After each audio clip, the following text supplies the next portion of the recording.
Voilà, bonjour chers frères et sœurs. Bonjour, saluez votre voisin. Dites bienvenue dans la maison de Dieu. Nous allons nous disposer pour écouter la parole de Dieu. Amen. Voilà, bienvenue. Alors, vous savez que cette période, partout, dans ces jours ici, depuis le 31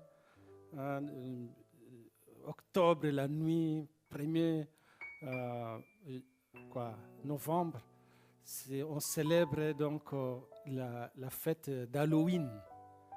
Alors ça signifie que partout plane des monstres, plane la mort, plane, et c'est aussi spirituel. Donc l'environnement est rempli de toutes ces choses.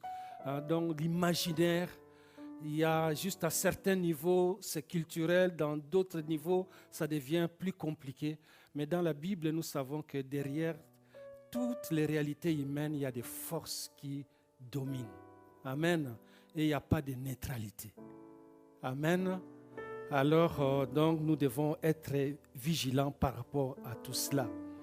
Mais dans l'histoire, dans cette période, il n'y a pas que ces phénomènes de mort, de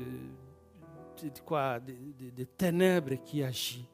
Mais le 31 octobre 1517, Martin Luther, l'Allemand, avait découvert dans un livre, dans la Bible, que l'Église était à côté, fonctionnait dans toutes sortes de syncrétismes et vendait des indulgences, donc vendait les pardons. Pour aller au ciel, il fallait payer de l'argent. Et il a affiché 95 thèses. Et c'est le 31 octobre, dans le monde actuel, on célèbre Halloween. Mais nous avons, en tant que chrétiens, surtout protestants, évangéliques, des raisons de célébrer la vie. Amen. De célébrer la vie. Parce que avec cette découverte de la Bible, on a trouvé que le salut était gratuit. Que tu pouvais devenir enfant de Dieu sans payer quoi que ce soit. Amen. Et c'était une grande révélation, un grand bouleversement en Occident. Et on a découvert. Et pour que tout le monde soit sûr de ces messages, alors on a traduit la Bible dans la langue du peuple. Et pour que chacun puisse lire lui-même et découvrir les messages de l'Évangile. Et c'est, voilà, les acquis. Donc nous avons encore beaucoup de raisons en cette période, au lieu de célébrer la mort, célébrons la vie. La vie que Jésus nous donne. Et c'est une vie en abondance. Alors, voilà une raison donc, de célébrer la vie. Et dans cette découverte des réformateurs, on a découvert que tous les vrais chrétiens, ce qu'on appelle les principes protestants, tous les vrais chrétiens et serviteurs de Jésus. Amen. Et tous les chrétiens sont des prêtres. Il n'y a pas que ceux qui sont institués, consacrés, qui vivent là, célibataires. Non. Tous les chrétiens et prêtres peuvent être au service du Seigneur, peuvent prier. On parle des trois offices. Et ces offices-là sont des offices d'onction. Amen. Donc on est prêtre pour prier, célébrer, présenter les prières devant Dieu. On est prophète parce qu'on peut annoncer les merveilles du Seigneur. Et on est prince ou princesse. On est fils de roi. Voilà la bonne nouvelle pour célébrer encore Dieu. Amen. Et donc voilà, chers frères, chères sœurs, j'aimerais nous encourager en cette période de voir que le Seigneur règne, que le Seigneur est sur son trône et que tu es sa fille, que tu es son fils, que tu es son serviteur, tu es sa servante. Même les plus faibles des chrétiens est serviteur et servante du Seigneur. Dites Amen. Donc ce matin, tel que nous sommes là, si tu es un enfant de Dieu né de nouveau, tu es servante ou serviteur du Seigneur. Et c'est comme ça que nous avons, pendant une période dans notre ici, j'avais commencé un livre qui s'adresse aux serviteurs de Dieu, qui parle aux jeunes, à un jeune serviteur de Dieu. Alors les messages de ce livre nous concernent tous, parce que nous sommes servantes et serviteurs de Dieu. Amen.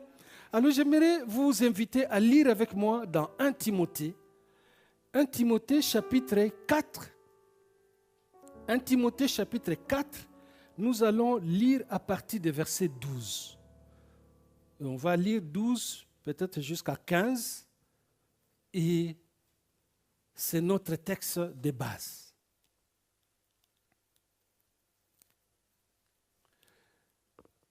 Que personne ne méprise ta jeunesse, mais sois un modèle pour les croyants,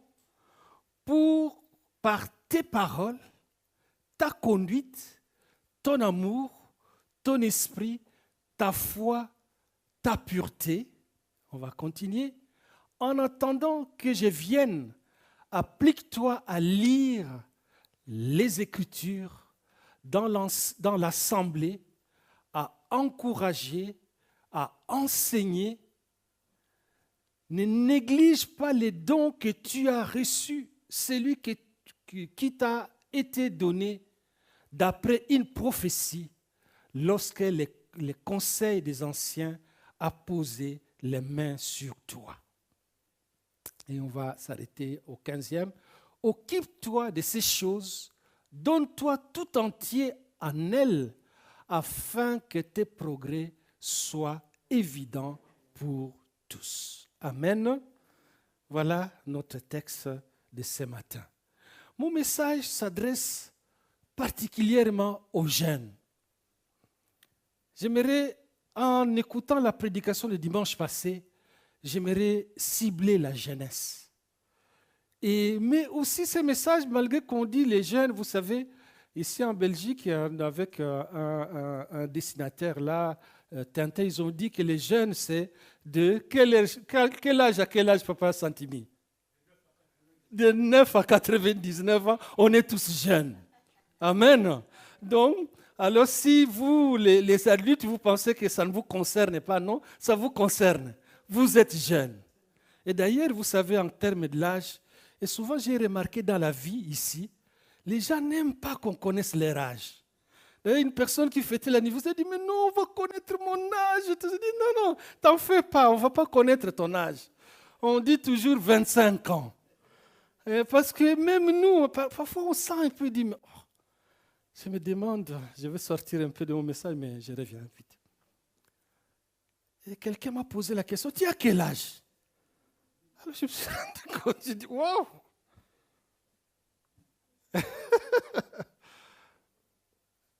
C'était dans des circonstances qui étaient un peu contraignantes. Et on me dit, mais en fait, tu as quel âge?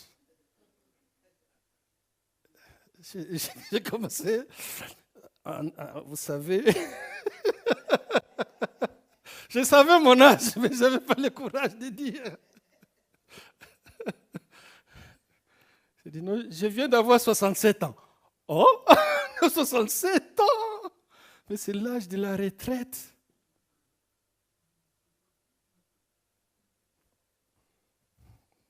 Et moi, en rentrant, je devais diminuer mon âge, quoi. Non. Les temps avancent. Et nos allons vers. Et nous ne sommes pas jeunes qu'on croit. Je vais dire aux jeunes, moi aussi, il y a quelques années, on était enfants. On avait aussi un papa, une maman, et nous pensions qu'ils étaient vieux. J'étais à la fac, à Bangui, on était jeunes dans l'école de la faculté de théologie. On était 2 jeunes avec un ami qui est au Canada. Et dans la classe, il n'y avait que des papas, la pasteurs. On terminait les masters. Ils peinaient là. Quand on était dans les auditoires, on avait pitié d'eux. Mais je me suis retrouvé en France, dans un auditoire pour préparer un doctorat où il n'y avait que des jeunes gens. Et moi, j'étais le vieux. Là, ils ont dit, oh, il y a un évêque qui va venir du Congo.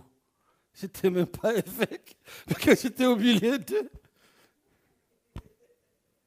J'étais vieux. Et ils avaient même un jour un culte où il n'avait pas de prédicateur. Ils dit non, appelle-lui, c'est un pasteur. Il peut venir prêcher. J'ai eu même peur. Et Dieu m'a reproché. Il dit non, non, vas-y. Pourquoi tu as peur? Amen. On est tous quelque part vieux aussi et jeunes. Amen. Donc vous êtes jeunes. Alors je parle aux jeunes que vous êtes. Ne passez pas déjà, ne pensez pas que vous êtes finis. Vous n'êtes pas finis. Alors le message, pour ne pas trop tourner, je l'ai intitulé, c'est une phrase que j'ai prise là.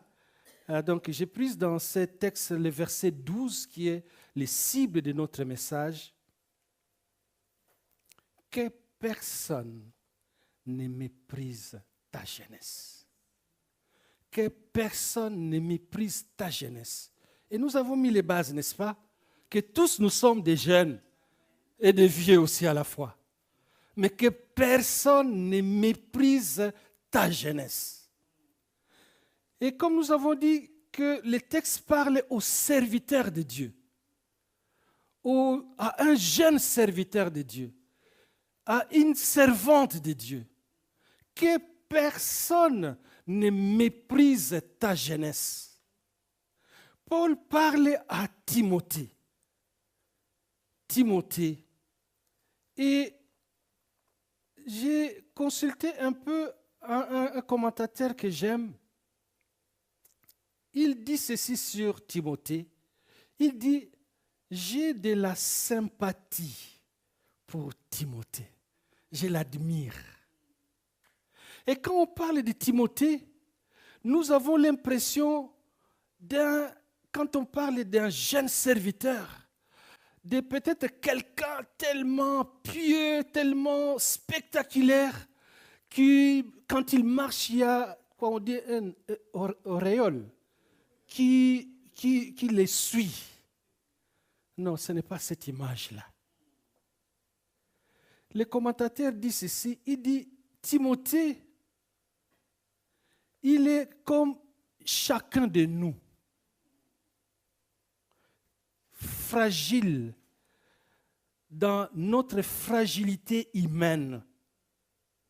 Il est loin d'être le saint d'un vitrail et il aura du mal à porter une auréole. Au contraire, c'est un véritable être humain avec son inévitable vulnérabilité. Donc, Timothée, c'est quelqu'un de très vulnérable, très jeune, inexpérimenté.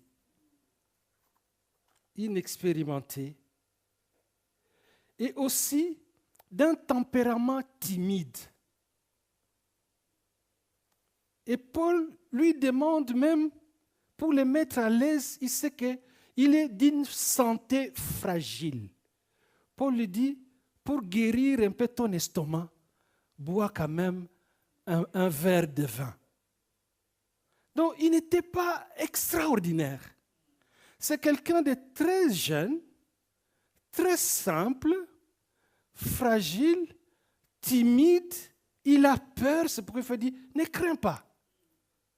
Et c'est cette image-là de Timothée.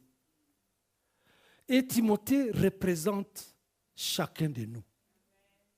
Amen. Dans notre faiblesse, dans notre vulnérabilité, mais que Dieu nous a appelés. Amen. Dieu t'a appelé, malgré ta faiblesse, malgré que tu es rien. Il n'est pas extraordinaire. Il n'est même pas expérimenté, parce que c'est un jeune. Et l'image de Timothée, c'est un disciple aussi. On parle de Timothée comme un jeune, n'est-ce pas? Qu'on encadre. Mot Timothée, c'est celui qu'on encadre par rapport à un Paul. Mais Paul dit à Timothée qu'il a laissé comme pasteur à Crète. Il va jouer des rôles, il sera même à Éphèse. Mais Paul lui dit que personne ne méprise ta jeunesse. Qu'on ne voit pas que comme tu es non expérimenté, comme tu es faible, tu es fragilisé, tu es peut-être un peu souffrant, que tu ne vaux pas la peine. Mais il va lui demander, il va lui dire que personne ne méprise ta jeunesse.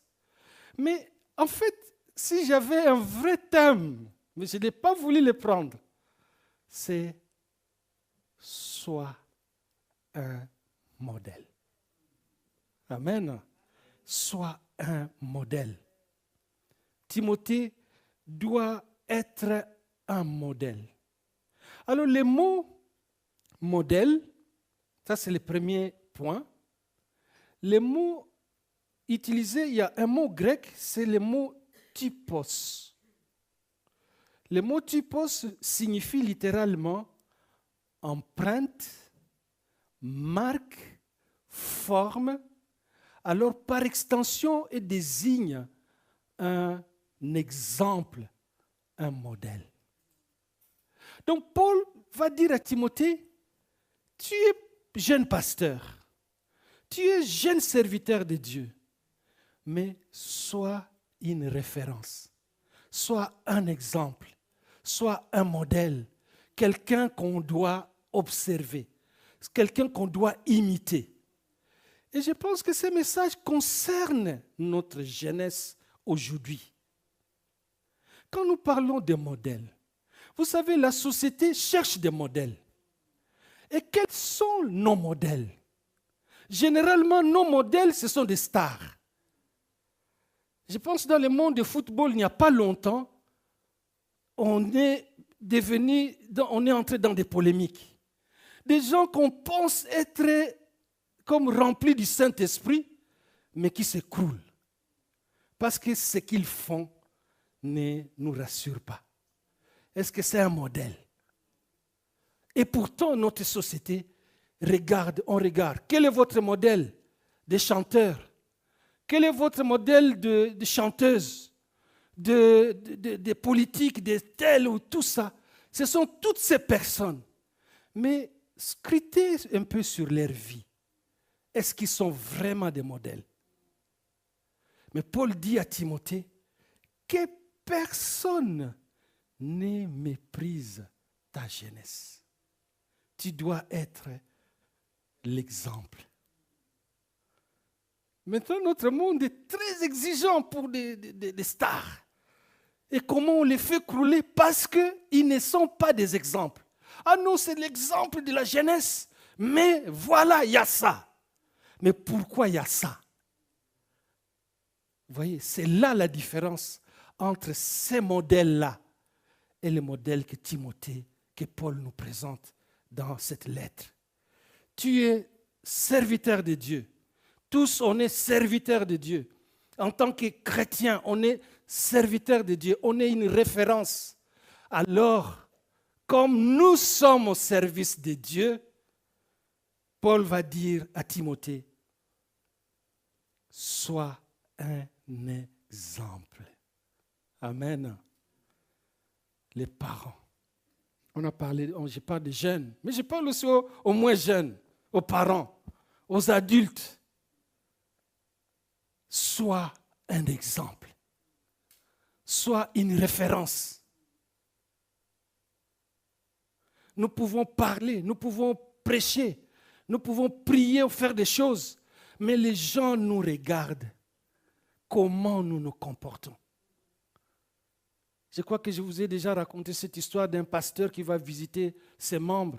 Il arrive dans une famille et la maman n'est pas là, mais il n'y a que des enfants. Il dit, mais alors votre maman? Ah oui, maman, elle prie beaucoup, mais elle nous insulte aussi beaucoup. Elle prie beaucoup, elle insulte aussi beaucoup. Est-ce qu'elle est modèle? Quel est le modèle? Le modèle, c'est cette référence-là qu'on doit imiter. Et alors, pour revenir à notre texte, Paul dit,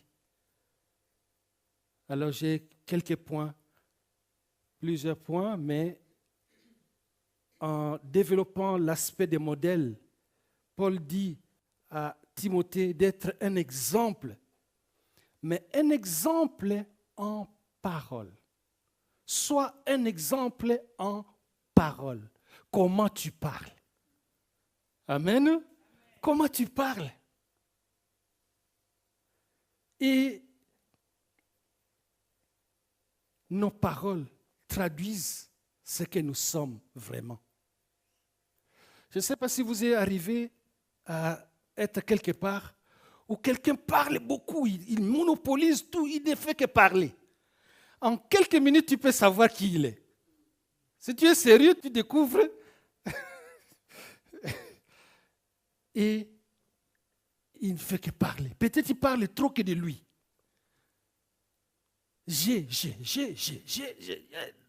Et il croit connaître tout.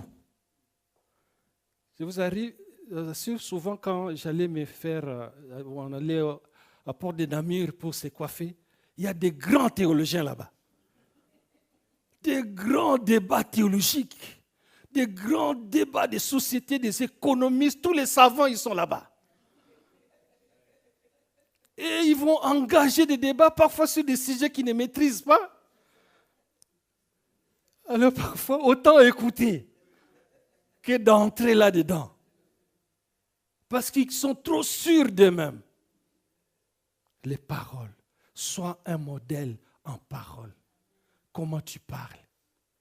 Comment nous nous exprimons? Il va donner jusqu'à peut-être que 5 points. Sois un modèle en conduite. Ta conduite, comment tu te conduis devant les gens? Comment tu te conduis? Amen. Et c'est là le problème. On est modèle, mais comment on se conduit? Les stars que nous regardons, que nous imitons, quelle est leur conduite? Amen. Si ce sont nos modèles, est-ce que nous sommes prêts à suivre leur conduite? Et c'est pourquoi, chers frères, chers sœurs, ce message est sérieux pour chacun de nous. Surtout pour les jeunes. Sois un modèle, toi qui dois être un modèle.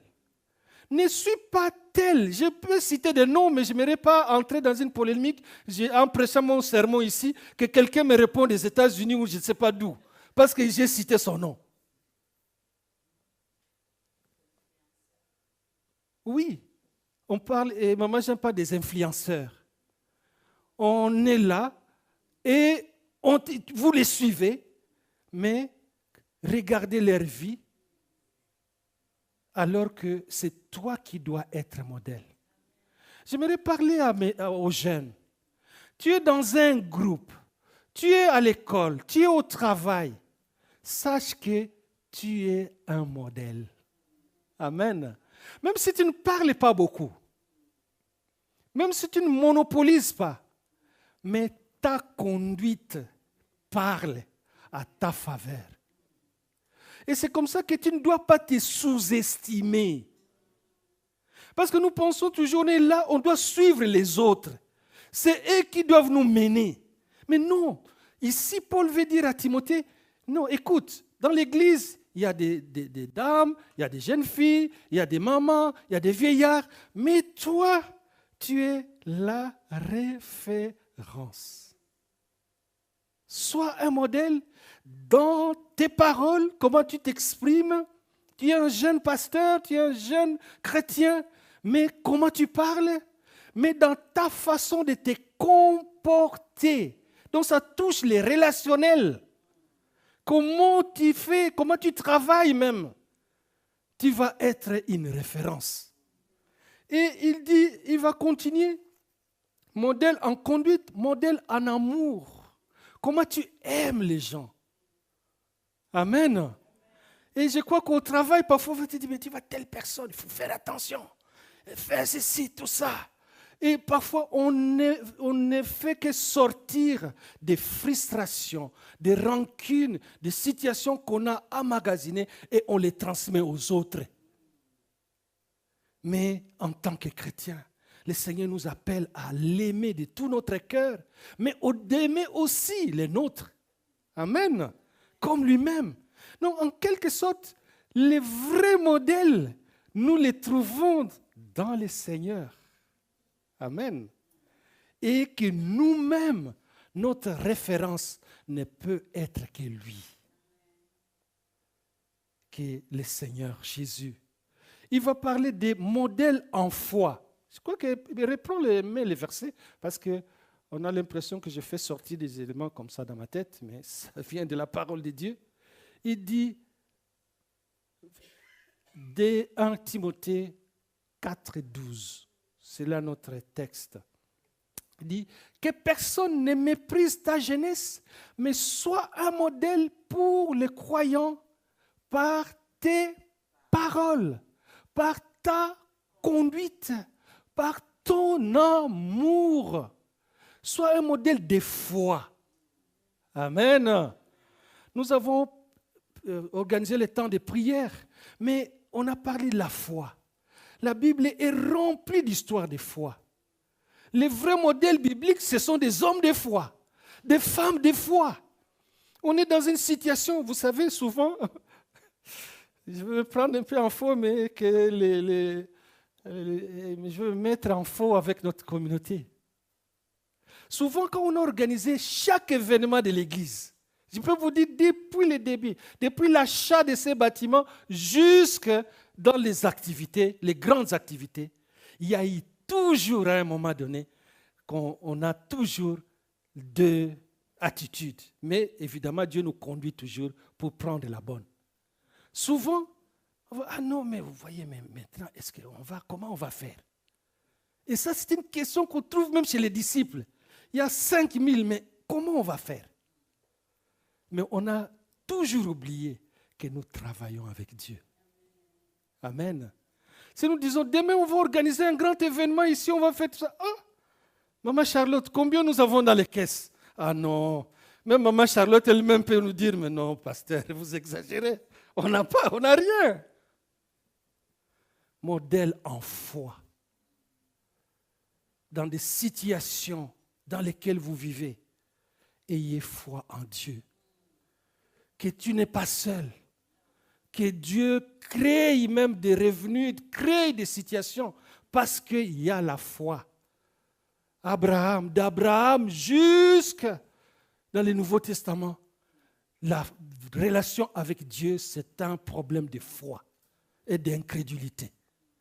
Nous croyons, quand nous sommes venus à Bruxelles pour la première fois, on ne pouvait même pas imaginer qu'on peut avoir même des gens dans l'église. Et je n'ai pas honte de raconter, on était une équipe pastorale.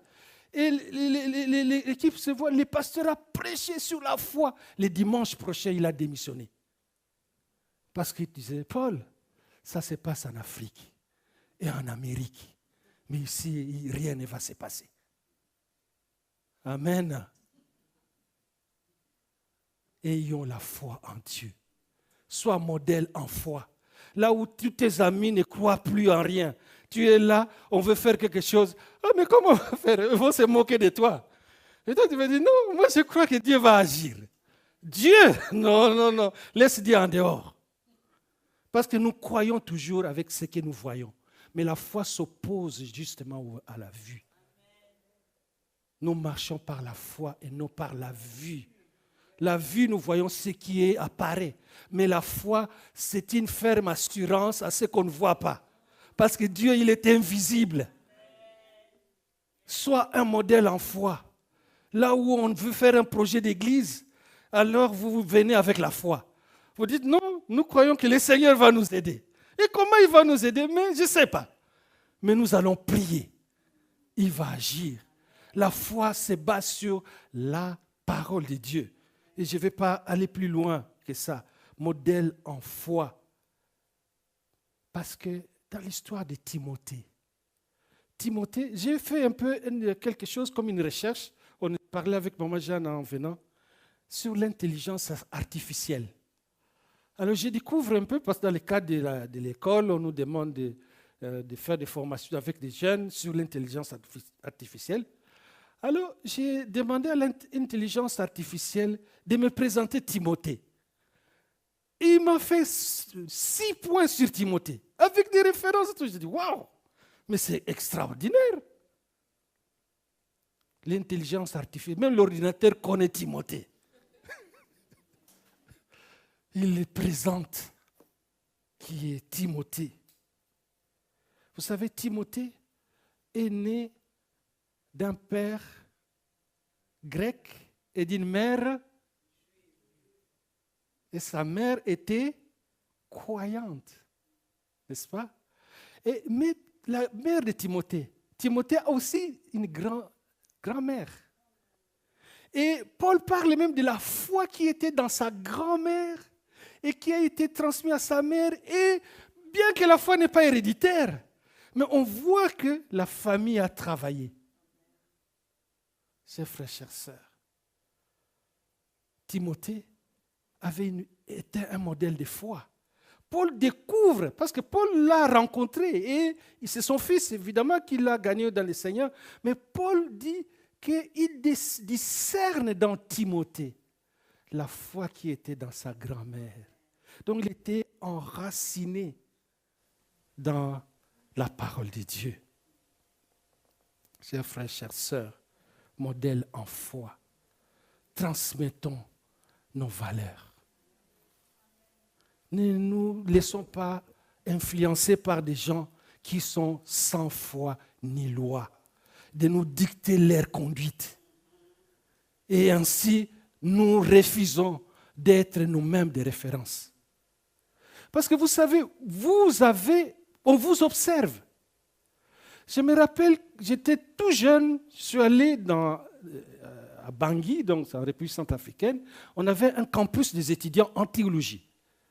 Et souvent, mes aînés que j'ai trouvés ou des amis qui étaient là, ils n'aimaient pas, parce que moi je venais de milliers de jeunes, de ligues pour la lecture de la Bible, c'était des réveils, et souvent on avait l'habitude de nous promener avec notre Bible. Alors souvent il fallait que les étudiants en théologie soient sortis pour aller regarder les matchs de basket. Et quand moi je prends ma Bible, je dis non, frère White, on ne veut pas de ta Bible. Oh, mais on est des étudiants de théologie. Ils ne veulent pas de ma Bible. Mais pourquoi ma Bible vous dérange? Alors souvent quand on était à la place, donc devant l'école, on est là entre amis, souvent des célibataires et tout ça, on parle de tout, de nos cours, de tout ça, on discute. Et toujours on me ciblait, frère White, on m'attaquait tout ça. Mais un jour, quelqu'un dans les groupes a dit, si quelqu'un a un problème, il vient ici chercher de l'aide, je vais le diriger vers les frères White. Waouh! Ces gens qui m'attaquent tout le temps, ils savent quand même que je représente quelque chose. Alors ne vous laissez pas intimider par vos amis, par vos collègues qui vous... Je crois que Papa Jean nous a montré l'exemple dans les groupes des hommes. Donc ses amis de travail qui l'acquilaient tout le temps. Mais à un moment donné, ils l'ont laissé l'espace pendant 5 minutes de leur lire un texte de la Bible. Chaque midi. Donc, ils vous reconnaissent. Ils vont vous reconnaître. Mais ne soyez pas pressés à baisser les bras. Vous pensez, il vous taquine, vous bouscule. Je me rappelle avec un ami, on a fait un peu le tour de notre campus. On dit, si tel événement arrivait à tel, comment telle maman va réagir? Comment tel papa va réagir? On a fait la ronde et on a compris combien de gens, comment on pouvait réagir. Vous êtes un modèle. Dieu, même si on t'accule, mais il te regarde. Parfois même il te provoque pour voir comment le frère Wai va réagir. Comment la sœur telle va réagir. Mais toi, vite, tu te laisses embobiner par eux. Il n'y a plus d'espoir. Il n'y a plus d'espoir. Sois modèle. Et le dernier point dans le modèle, il dit, sois un modèle dans la pureté, la sanctification. Le commentateur montre que la vie à Éphèse était remplie d'immoralité, de toutes sortes de dépravations. Et Timothée va être pasteur dans ces contextes-là. Et Paul lui demande de tenir compte de cet aspect de la pureté, de la sanctification. Notre vie, nous vivons dans une culture d'impureté, où les mal et les biens sont devenus relatifs. Alors, si toi tu veux être un modèle, tu dois tenir compte de cela. Parce qu'il y a des moments, il y a dans le passé, c'est comme s'il y avait tellement de négligence sur tous ces aspects de pureté et d'impureté. Mais quand il y a une situation comme des viols, vous voyez maintenant comment la société réagit. Donc, on sait que la volonté de Dieu, c'est que nous marchons correctement. On ne va pas te donner des excuses. On ne va pas te donner des excuses. Parfois, quand nous arrivons dans certains milieux ou même dans le travail ou à l'école, il y a des gens qui sont tellement même dévêtus que vous osez dire quelque chose. On va te voir que tu viens d'un monde primitif. Mais quand il y a un cas, quand il y a quelque chose qui ne se passe pas bien, vous voyez comment la société réagit. Dieu nous a créés pour marcher dans la pureté. Dieu, il est saint. Dieu, il est saint. Dieu, il est juste. Et chacun de nous, que ce soit dans ton travail, dans les loisirs, partout, soit un modèle en quoi? En pureté. En pureté. Dieu, il est saint, il est pur. Tu dois garder ces valeurs-là. Tu dois savoir. Mais le problème entre les modèles du monde et notre modèle de la Bible, nous avons des atouts. Amen. Ne marchons pas dans la loi. Tout simplement, voilà, bon, je connais quelqu'un qui disait, mais moi, en tout cas, je vais rester chaste, je vais être fidèle, même s'il faut me castrer, je vais le faire. Non, quand tu dis comme ça, tu n'inspires pas confiance. Parce que tu ne connais pas Dieu. Amen. Et tu ne te connais pas. Et c'est là le cas de notre société. Mais dans la Bible, l'apôtre va donner des éléments. Il va dire à Timothée, lis la parole. Amen. Lis la parole. Cultive une relation personnelle avec Dieu. Mais ici, dans la lecture, c'est la lecture publique. C'est l'Ancien Testament. Nous avons écouté que Timothée vient d'une famille où la parole était présente, la foi était là.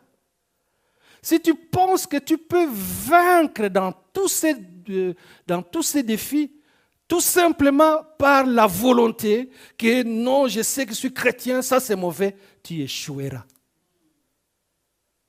Mais à chaque jour, cultive une relation avec le Seigneur dans sa parole.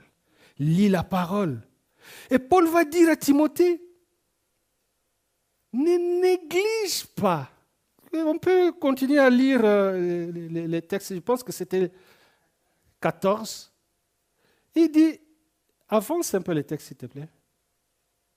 Ne néglige pas les dons que tu as reçus. celui qui t'a été donné d'après une prophétie lorsque les conseils des anciens a posé les mains sur toi. Les dons de quoi? Les dons de l'Esprit. Tu as un appel. Chaque enfant de Dieu, tu as un appel. Tu as une destinée. Tu as peut-être un grand appel de Dieu. Mais aujourd'hui, peut-être tu vis dans une situation difficile. Mais cela n'exclut pas que Dieu t'a appelé. Admettons que nous avions rencontré Joseph quand il était chez Potiphar. Qui peut penser que quelques années après, cet homme va être important dans les pays? J'ai dit, je parle aux jeunes.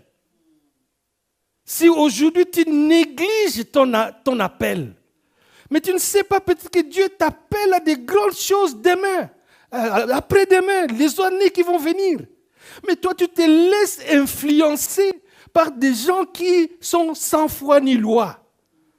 Et ils vont te dérailler, te détourner de ta vocation. Mais Paul dit, ne néglige pas. Donc, que personne ne méprise ta jeunesse, sois un modèle, lis la parole, ne néglige pas ta vocation, ton appel. Rappelle-toi toujours. Je pense qu'une des meilleures illustrations de la vocation, on est ici dans une monarchie. Vous voyez la princesse, hein? Comment elle s'appelle encore? Élisabeth. Elle vit par rapport à la royauté. Quel que soit tout ce qu'elle fait.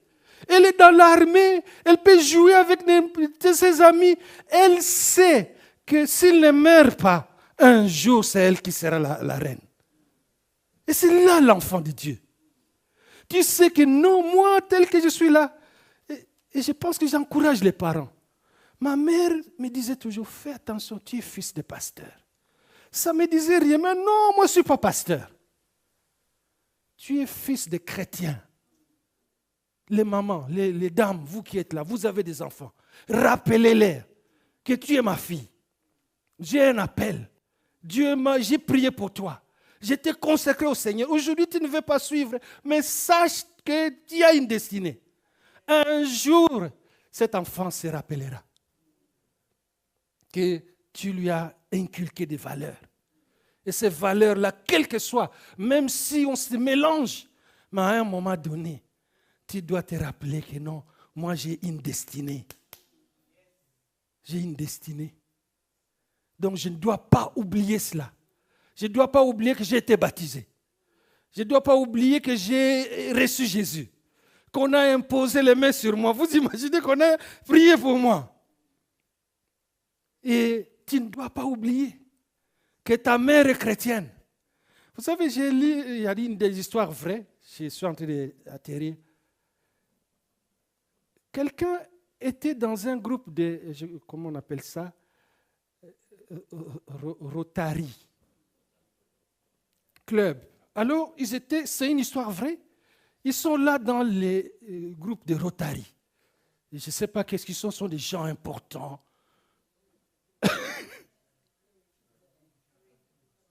Oui, mais tout à fait. Mais c'est un groupe là. Donc, mais quelque chose s'est passé là-bas. Et puis, ils avaient invité quelqu'un pour leur parler. Mais la personne était un vrai chrétien. Et il leur a posé la question. Qui parmi vous se rappelle qu'ils étaient dans leur famille, ils avaient une mère pieuse qui avait ces livres. Un livre comme ça qu'ils lisaient tout le temps. C'est tous les groupes qui ont levé la main. Elle dit, mais alors, et maintenant, qui parmi vous continue à suivre ces histoires?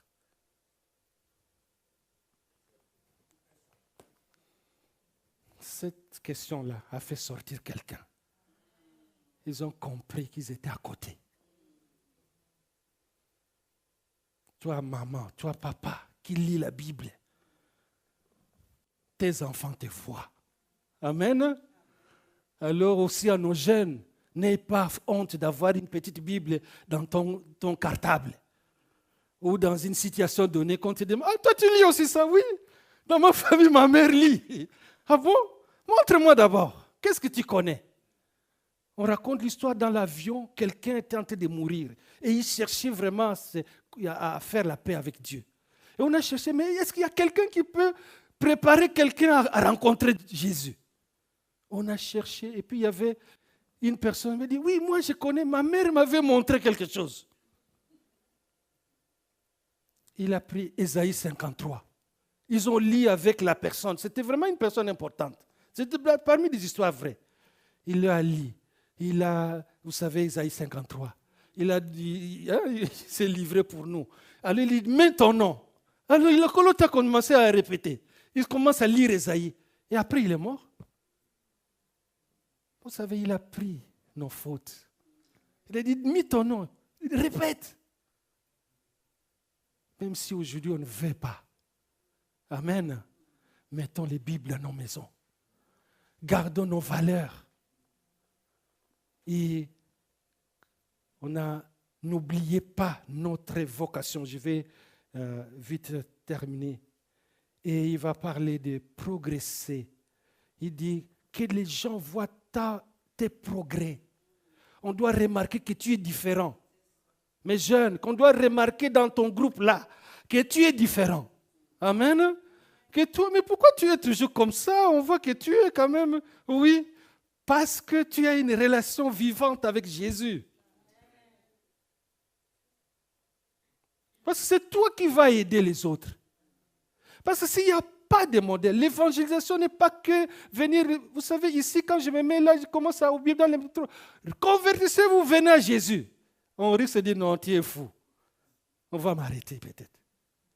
Mais dans ton groupe, tu peux montrer que tu crois encore à la Bible. Tu crois encore à Jésus. Et puis, on a vu même ici dans notre ministère, parfois il y a des gens qui sont entrés ici, qui ne croient pas, qui n'ont rien à voir avec les chrétiens, mais qui ont demandé la prière. Tout simplement pour qu'on prie avec elle, parce qu'ils croient que Jésus peut faire quelque chose. Mais comment ils sont arrivés à voir cela? Sois un modèle. Sois un modèle. Surveille tes relations. Surveille tes contacts, qu'est-ce qu'il faut dire? Surveille ta conduite. Ne te laisse pas emporter par les gens. Maintenant, nous savons qu'on défend tellement de choses que finalement, on ne sait même pas qu'est-ce qui est vrai, qu'est-ce qui n'est pas vrai. Mais Paul dit à Timothée, ne néglige pas de lire. Amen. Tu dois avoir une référence. C'est ça qui va te dire quel est le chemin à suivre. Ta parole est une lampe. Si on est dans un monde où il n'y a pas de lampe, il n'y a que des ténèbres, il faut qu'il y ait quelqu'un qui sait au moins quel est le chemin. Quand moi j'ai fait des débats contradictoires avec des élèves à l'école, tu leur donnes un sujet de société, à n'importe lequel, et tu mêles. Mais vous allez vous étonner, nos enfants, comment on est endoctriné dans la société. C'est incroyable. Tu écoutes des arguments, tu écoutes ce qu'on défend. On ne connaît même pas la Bible. La Bible n'a rien à voir. Et quand on lit un petit verset, c'est comme si ça éclairait un peu. Oh, ça existe ça. C'est dans quel livre? Gardons nos valeurs. Gardons les textes bibliques. Parce que tout ce que nous écoutons n'est pas que la vérité. Et les gens peuvent utiliser cela pour manipuler. Et alors, je termine. Non, il est question, être modèle, c'est question de discipline. Donc, je dois garder mon identité. C'est mon identité. Mais le Seigneur est là pour nous accompagner. Amen. N'oublie pas cela. Que le Seigneur te donnera la force. Paul dit à Timothée, le Seigneur te donnera la force en toutes choses, dans tous les domaines, même dans les études, je ne sais pas dans quoi, le Seigneur peut intervenir. Et c'est ça la différence d'être modèle. Paul parle dans 2 Corinthiens que nous sommes des parfums pour Christ. Tu es un parfum pour Christ. Là où il y a d'autres parfums qui sont diffusés, toi aussi tu entres à cet endroit-là, tu diffuses la tienne. Même si tu ne parles pas, mais on voit ce que tu es. Vous savez, quand on a arrêté Jésus, qu'est-ce qu'on a dit à Pierre? On a dit, mais oui, cet homme, il était aussi avec lui. Et Pierre, oh non, non, je n'ai rien, non, non, non. Sa façon même de parler. Oui, tu ne vas pas te cacher. Mais c'est du gâchis que tu es dans un endroit donné et tu te dilues complètement et puis tu te fais avoir. Et j'aimerais vraiment défier nos jeunes. Je voulais défier nos parents, les parents, face à nos enfants. Nous devons nous battre dans la prière, dans la foi, dans la confiance, pour les inculquer, dire, écoute, Dieu, il n'a pas changé. Amen. Et si tu les cherches, il se révélera. Amen. Dans les jours de la détresse, crie vers lui. Tu verras que Dieu là, il sera là. Le Dieu de ta mère, de ton père, il est toujours là. Et ce Dieu-là, il a besoin de la foi, de la confiance en lui. Jésus, il est vivant, il est ressuscité. Et il est toujours présent. Donc voilà, chers frères, j'aimerais terminer mon message. C'est un défi, j'ai dit, que personne ne te méprise. Parce que tu es chrétien. Voilà, j'ai changé maintenant. Parce que tu es chrétien. Mais sois une référence dans les paroles, les prières, dans la conduite, dans la piété. Alors il va dire, même Paul, dans ce qu'on n'a pas lu, il dit, l'exercice corporel est utile et ne sert, est utile pour peu de choses. Mais la piété est utile pour la vie présente et pour l'éternité. Vous savez, on a remarqué avec Maman Jeanne, chaque dimanche, il y a l'autre religion, l'autre église. Il est toujours rempli. C'est quelle église? L'église de fitness. Tout le monde va là, les dimanches. Et là, on ne se plaint même pas que si tu n'es pas parti. Parce qu'après, il va revenir. Et il faut payer. Oh, mais il n'y a aucun problème. Tout le monde, on est fidèle à ça. Mais Paul dit, c'est utile, mais pour peu de choses. C'est important. Je ne dis pas qu'il ne faut pas les faire. Faites votre gymnastique, faites tout ça. Mais n'oublie pas qu'il y a des exercices spirituels. Et c'est là, lire la parole, la prière, les cultes, servir Dieu, ça c'est pour l'éternité. Ça vous amène dans quelque chose de plus grand. Et c'est ça ce que le Seigneur attend de nous. D'être dans une société où toutes ces valeurs tombent, mais on voit quand même qu'il y a un petit chrétien qui est là. Et quand tout le monde est un peu bouleversé, ils ne savent plus même qu'est-ce qu'on doit faire. On vient de dire, mais Papa Jean, qu'est-ce qu'on doit faire en fait? Et tu connais un verset de la Bible. À ce moment-là, toi tu vas dire, voilà, je peux prier avec toi. Et Dieu va se manifester parce qu'il est fidèle. Amen. Nous allons terminer en priant. Seigneur, nous avons besoin d'être des modèles. Mais nous ne pouvons pas l'être par nous-mêmes. Nous avons besoin de ton esprit, Seigneur, pour nous toucher en tant que parents, mais aussi en tant que jeunes. Dans une société où des choses, Seigneur, sont renversées, des valeurs sont renversées. Nous avons besoin, Seigneur, avant de quitter notre maison, Seigneur, avant d'aller au travail, de prendre du temps avec toi. De nous lever le matin en sachant que Dieu marche sur ma vie, que j'ai une destinée, que quand je suis accompagné de mes amis dans une sortie quelconque, je sais que tu es là avec moi, que je peux aussi parler de toi. Donne-nous du courage de montrer à nos amis, Seigneur, que les chemins qu'ils prennent ne sont pas, Seigneur, les bons chemins, que nous avons besoin de revenir, Seigneur, à toi, de retourner à toi. Donne la force aux parents, Seigneur, d'inculquer les enfants, de les instruire dans les chemins du Seigneur. Parce que quand ils seront grands, ils s'en rappelleront. Ils reviendront, ils se souviendront. Seigneur, aide l'Église en ces temps, Seigneur, d'être la lumière, de briller dans ce monde, de montrer que Dieu est encore au contrôle, que Dieu sauve encore parfaitement, que la foi est encore valable, est encore efficace, que la grâce de Dieu est toujours là, le pardon de Dieu est encore là, que Jésus peut changer de vie, peut guérir les cœurs brisés, peut sauver, peut restaurer, peut donner la joie en abondance, Seigneur.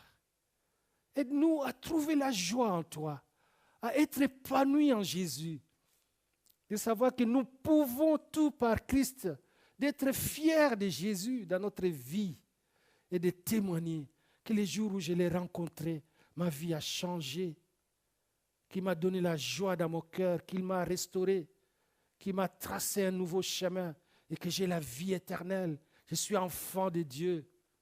Oh, merci Seigneur de nous donner l'assurance du salut. Seigneur, nous voulons prier pour ton peuple, nous prions pour ton Église. Seigneur, en ces temps, aide-nous, Seigneur, à être fidèles à toi. Être fidèles à toi, Seigneur. À savoir que dans l'intimité, dans les secrets de nos vies, tu es là, tu es vivant, tu nous conduis. Et que nous sommes des brebis qui sont conduits. Nous sommes un peuple qui est conduit. Alléluia. Merci Seigneur. Bénis ta parole, Seigneur. Donne-nous la joie de découvrir ta parole, d'aimer ta parole, Seigneur, de la lire, de la méditer, d'écouter, Seigneur, des chants qui nous édifient, Seigneur. Oh, en toutes choses, nous voulons être, Seigneur, ceux qui marchent avec toi et qui te voient à l'œuvre. Bénis ta parole, Seigneur, et sanctifie-les dans nos cœurs. Au nom de Jésus. On va prier.